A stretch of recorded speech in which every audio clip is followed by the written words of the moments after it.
Hello, everyone. Welcome to Bruin Dash, the UCLA football show on Dash Sports TV. I'm one of your hosts, Sam Connon, joined once again by Jack Perez. Jack, how are you doing today? I'm doing great, Sam. UCLA was rated as the number one public university in the nation once again, so I'm doing awesome. Yeah, we'll hold that over our friends at Bear Dash. As is tradition, UCLA versus Cal.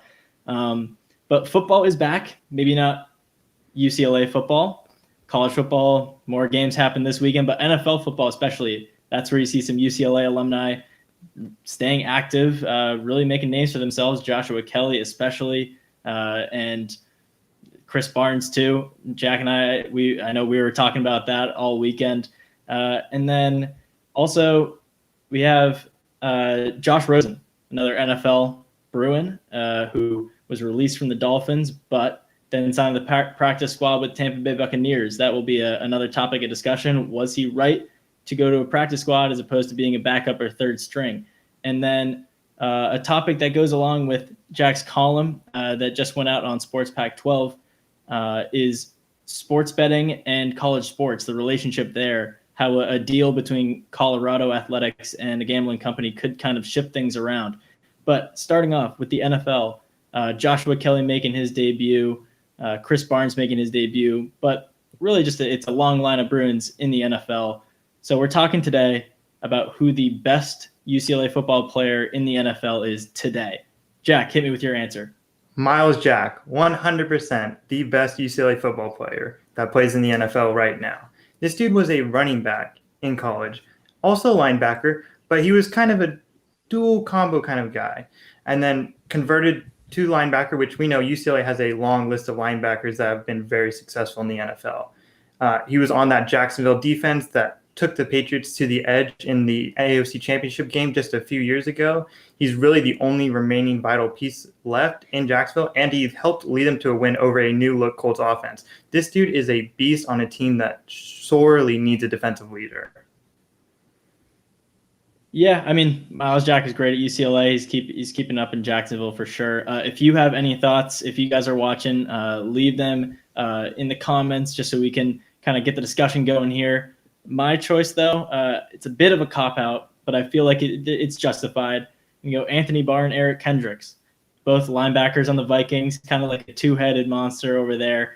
I mean, Eric Kendricks, he averages like 115 tackles per 16 games in his career. Barr is closer to 80, but he's also gets 3 sacks every season. He's forcing fumbles. The two of them just total are just the perfect prototypical linebackers, and they've held down that defense for 5-6 years ever since they left UCLA.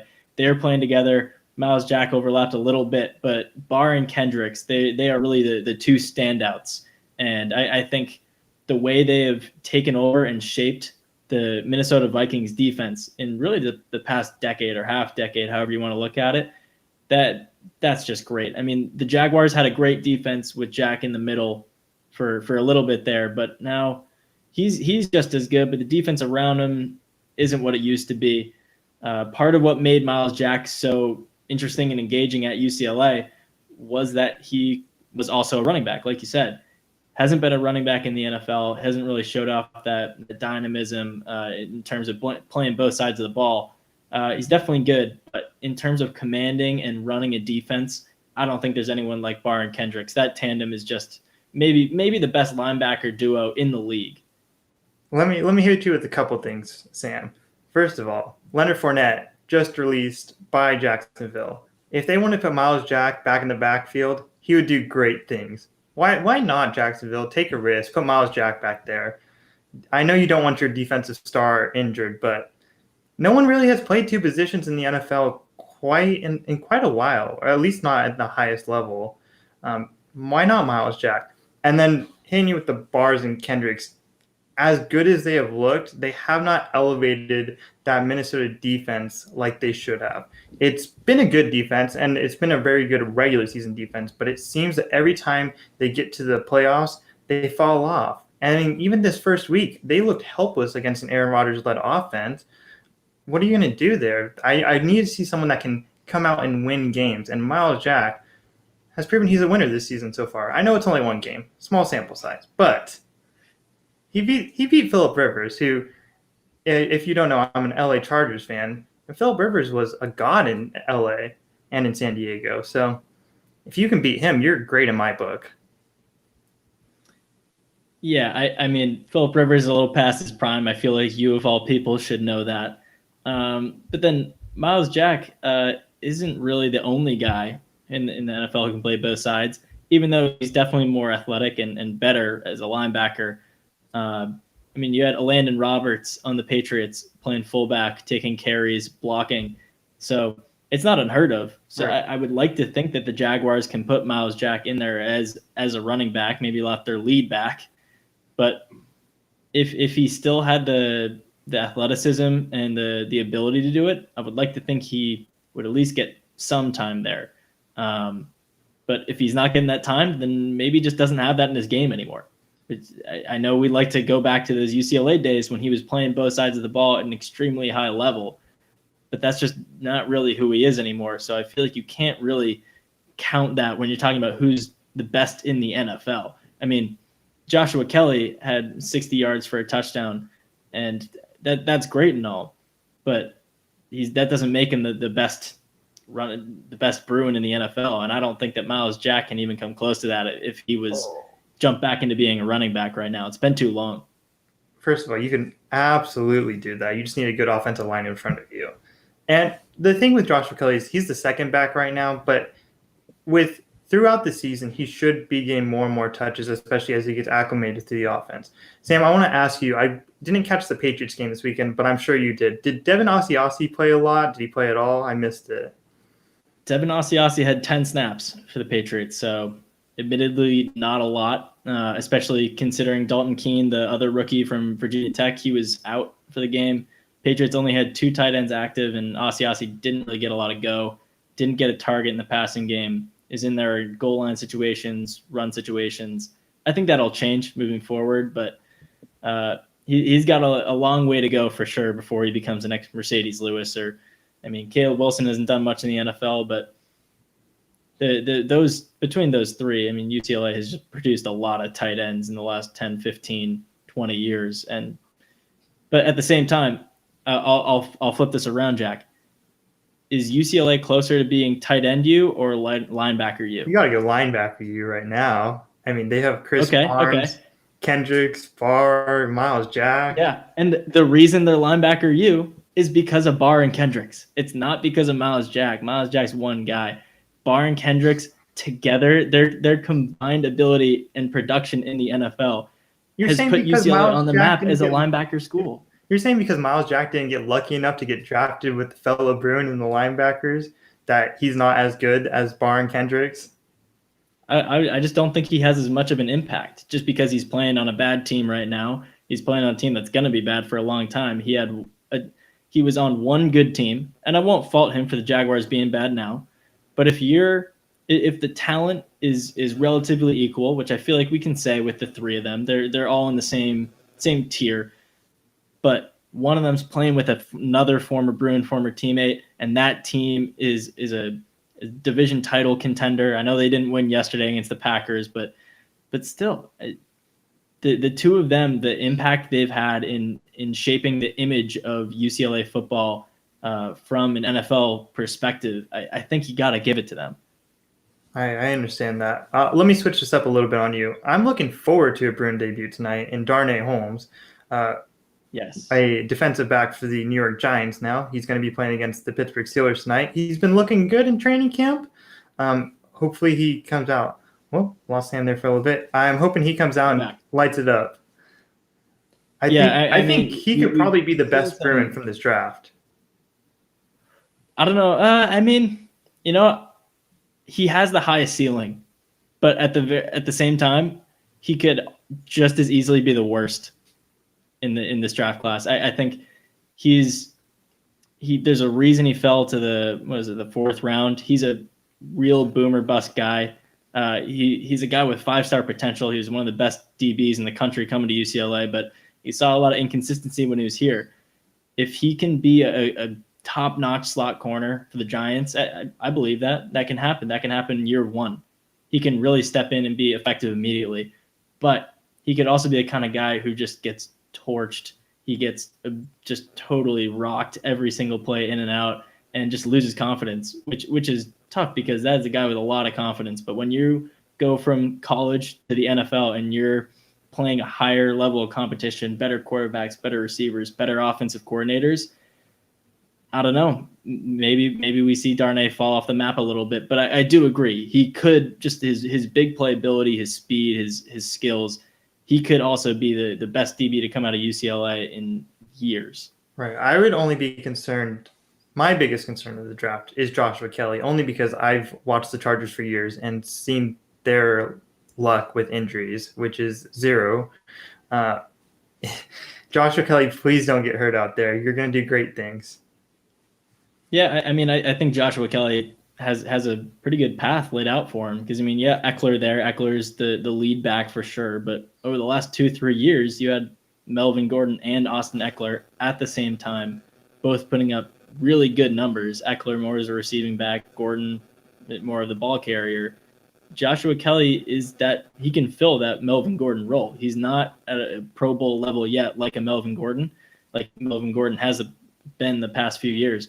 But he's the guy who can just kind of be a bowling ball. He can find those holes on the inside. You saw it yesterday. His touchdown run was really good. Just breaking out to the left, finding that hole, taking contact. If the Chargers can get back to what they were doing 2 years ago, where Eckler and Gordon were both top 15 running backs, I think Joshua Kelly's going to have a big year, and he's really going to catch a lot of eyes. It obviously helps, too, that they have Tyrod Taylor, who's a new quarterback, really for their system. Probably not going to be there long term. And then you'll have Justin Herbert, who's right now a rookie. Once they implement him, they'll probably be leaning heavily on their running backs. I can see Josh Kelly getting 15, 20 touches a game pretty easily. Yeah, I think we're in agreement there. Joshua Kelly, he's in a good spot. Lucky for you, he is with the Chargers. You can follow along there. But then moving on to another former Bruin, you got Josh Rosen.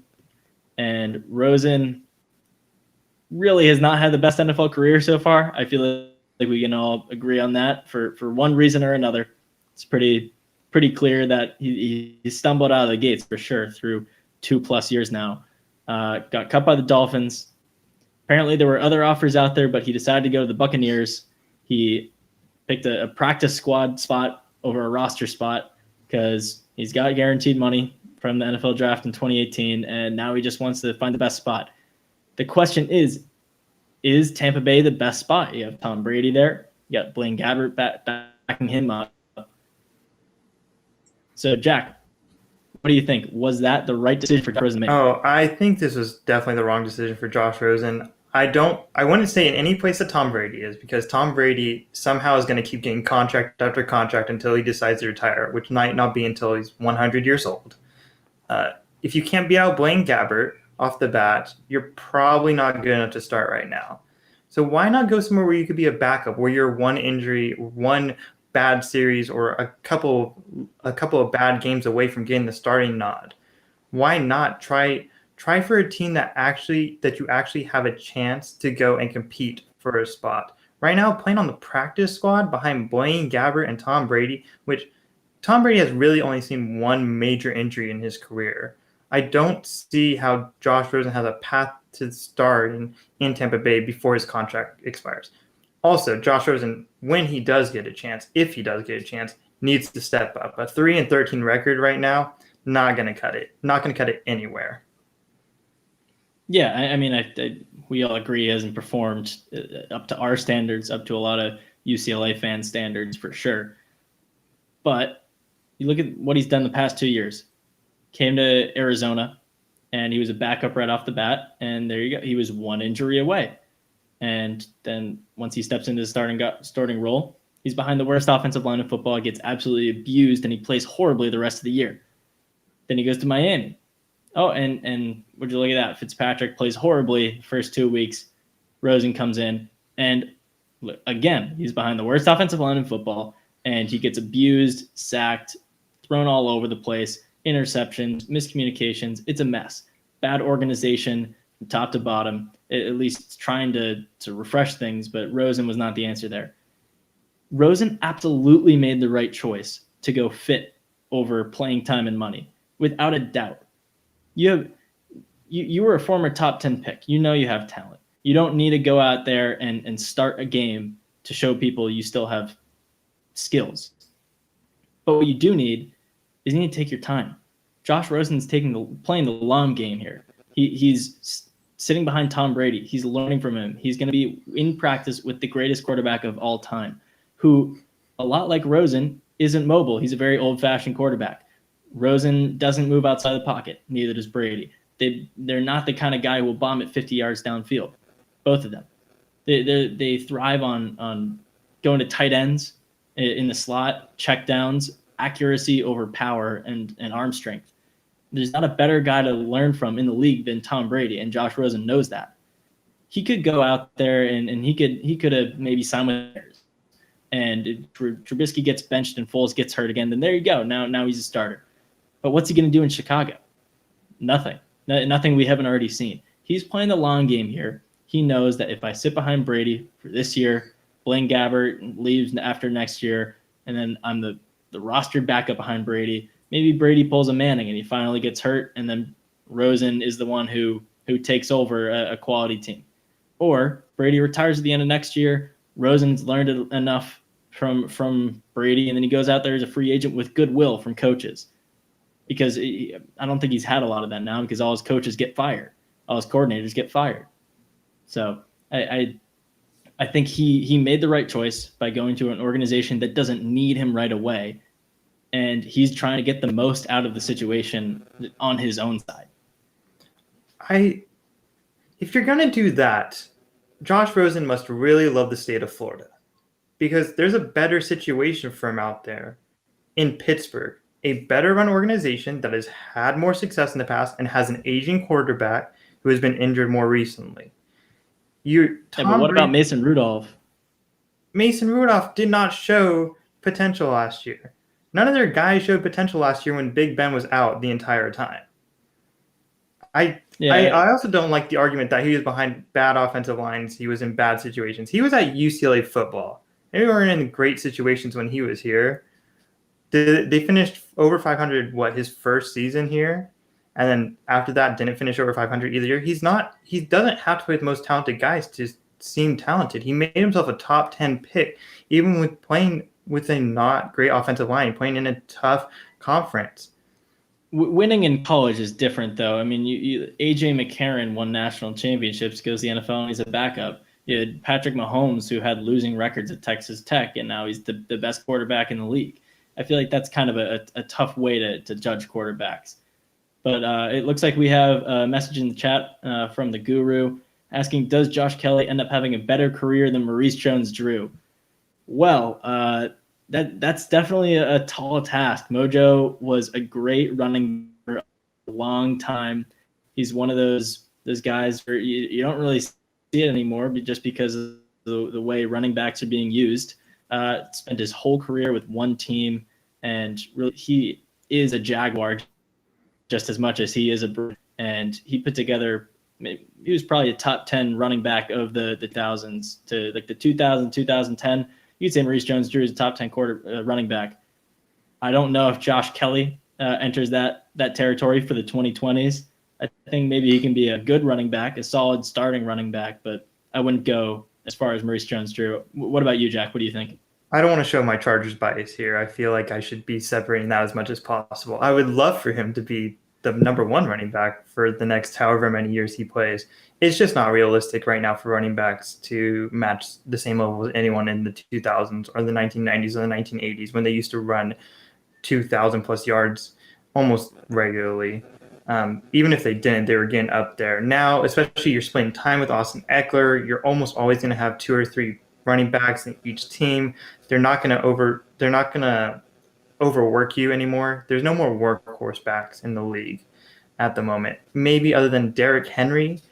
But even Derrick Henry has to take a few plays off a game. I just don't see it happening a long term. Now, could he be great in a couple seasons and maybe have a couple seasons that are way better than any of Maurice Jones-Drew's best seasons? Yeah, of course, especially if he evolves as a pass catcher, especially if Austin Eckler gets hurt and he has to become the main every down back in LA, then I could see his peak being better than Maurice Jones-Drew's peak.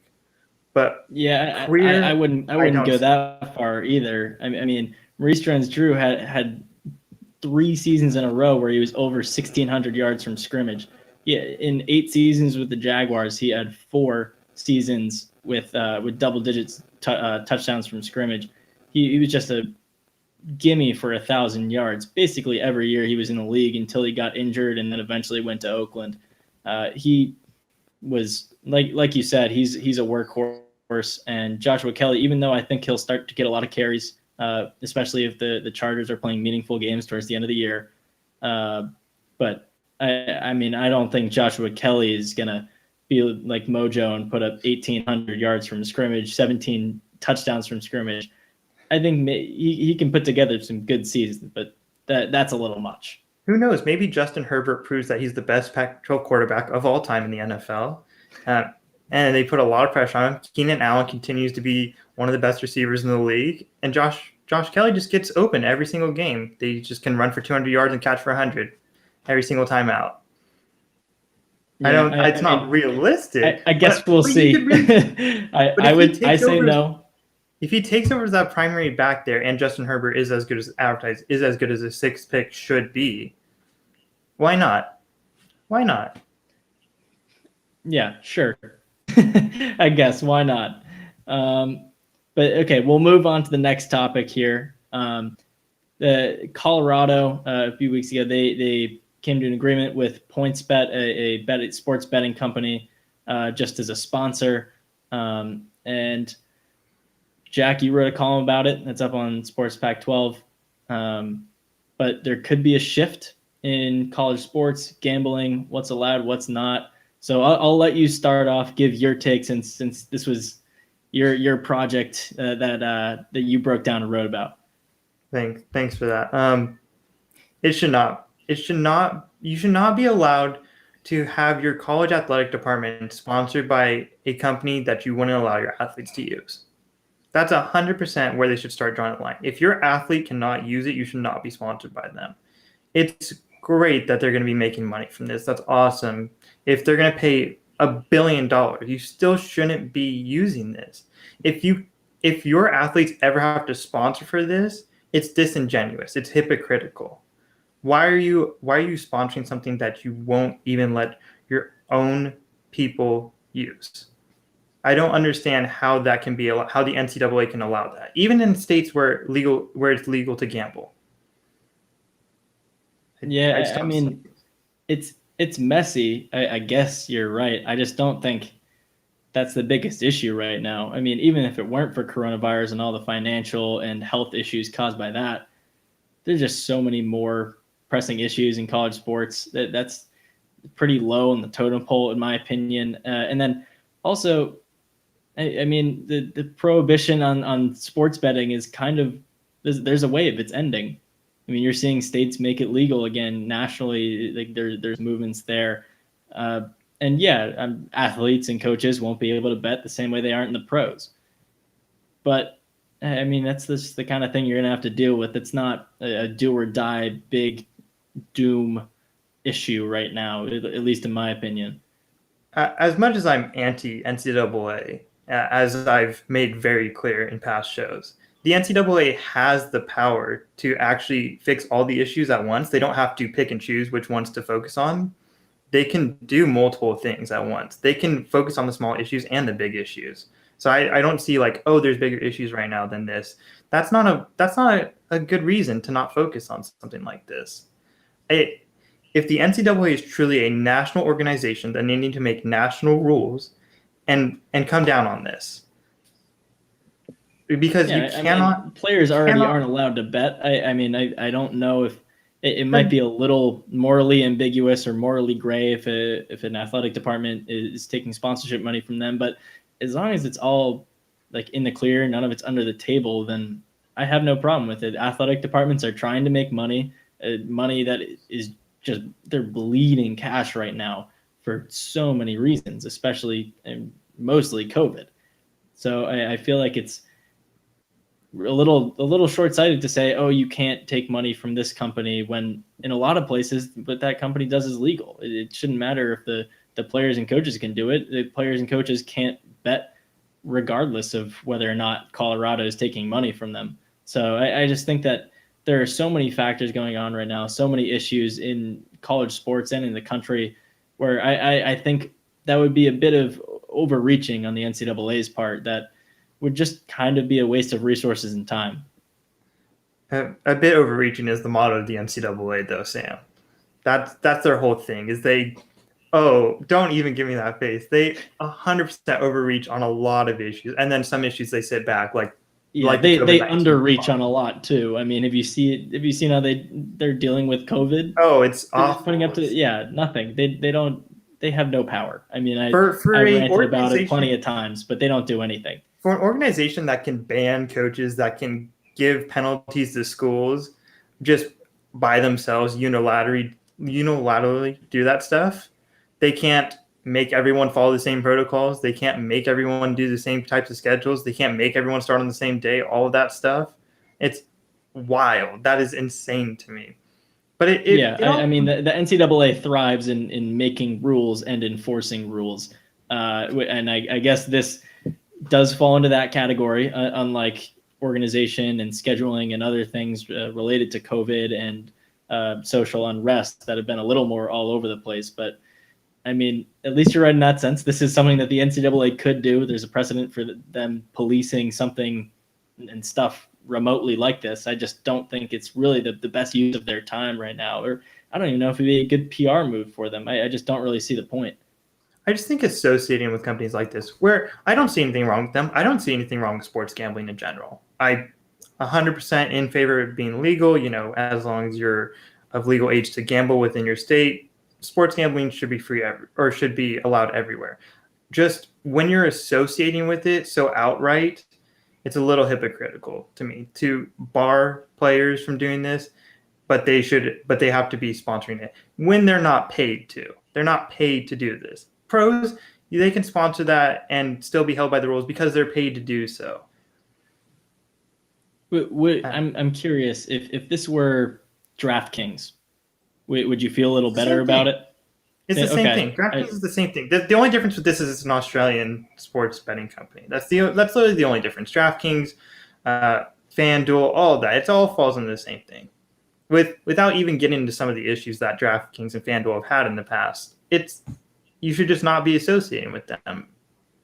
Period. Or maybe the Pac-12 should sponsor it then, but not have their students sponsor it. Or the NCAA could partner with them if they really want to. I still think it'd be highly hypocritical to have any of your coaches or athletes promoting it. Well, you're not going to have athletes promoting it. Athletes don't. That's not really what student athletes do. If you want to be really abstract and say that, oh, they're promoting it by wearing a Colorado jersey and Colorado takes money, then okay, I guess. But you're not going to see them in ads. With all the one step away from image likeness issues, that's really, I mean, like Delta is a company that sponsors UCLA athletics. You see it all at football games. You ever see DTR wearing like a Delta hat?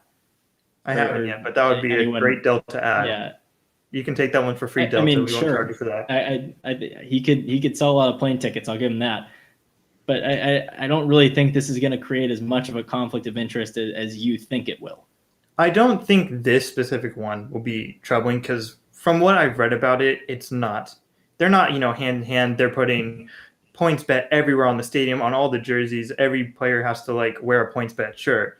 But you're still getting money from it, and you're still getting money from something that in most states is still illegal, and you're barring your own players from actively engaging in it. Because pro athletes can bet on sports, just not their sport. That's not against the rules. Student athletes can't bet on anything. Forward for sure. But I guess we'll have to wait and see. There's a lot of wait and see going on now. Who knows? I mean, we'll be back here next Monday. Maybe the Pac-12 and UCLA say they're playing by then. There's a lot of rumors going around. But until then, thank you so much for watching, for tuning in. I'm Sam Connon. You can follow me at Sam Connon on Twitter. You can follow Jack at Jack C. Perez on Twitter. Jack, thanks for coming on again. Thanks, Sam. It was great as always. Yeah, so you can follow Dash Sports TV at Dash Sports TV on Twitter. You can go to our site, dashsports.tv, for clips and full videos. And if you're looking for our written content, we now have those columns going up exclusively on sportspac12.com. You can follow them on Twitter at sportspac12. You can find links to those stories on our site, dashsports.tv, and you'll be able to find them there too. So thank you so much for watching, Bruin fans. We will be back next week to talk UCLA. As always, thank you for watching.